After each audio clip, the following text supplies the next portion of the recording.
আজি ভালেখিনি মই আকৌ পাকঘৰত সোমাইছোঁ ৰাতি সাঁজটো ৰান্ধি আছোঁ এতিয়া সদ্যহতে তো দেখাইছোঁ আপোনালোকক কি ৰান্ধি আছোঁ মই ৰান্ধি আছোঁ এতিয়া লোকেল মুৰ্গী তো লোকেল মুৰ্গীৰ ৰন্ধাটো আৰু বিশেষ আপোনালোকক কি কাম সকলোৱে জানেই কেনেকৈ ৰান্ধিব লাগে নিজৰ নিজৰ ৰেচিপি নিজৰ নিজৰ ষ্টাইল তো মোৰ ৰেচিপি শিকাই দেখাই আছোঁ তো খালি পিঁয়াজ আৰু আলুগুটি দি থৈছোঁ তাতে অলপ পিছত বিলাহী দিম আৰু তো এইখিনিয়ে তো ভিডিঅ'টো আগলৈ দেখাই আছোঁ কেনেকুৱানো হয় মই ৰন্ধা তো বেছি এটা বেয়াও নহয় বাৰু মই ৰন্ধাটো ভালেই হয় তথাপিতো আপোনালোকক দেখাই আছোঁ বাৰু কেনেকুৱা হয় কালাৰ কেনেকুৱা হয় সোৱাদ কেনেকুৱা হয় আগলৈ জনাই আছোঁ আপোনালোকক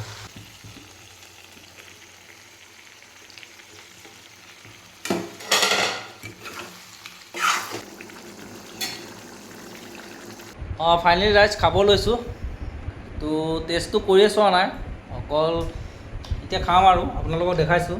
বেটা অহাই নাই বেটাই কিবা কিবি লিখি আছে বোলে সি আহিবহে আৰু পৰিয়ালতো ঘৰৰ মানুহ সদস্য 3জনে আৰু লাহে লাহে খাম আৰু তো আপোনালোকেও খাব ধুনীয়াকৈ আৰু একেলগে সকলোকে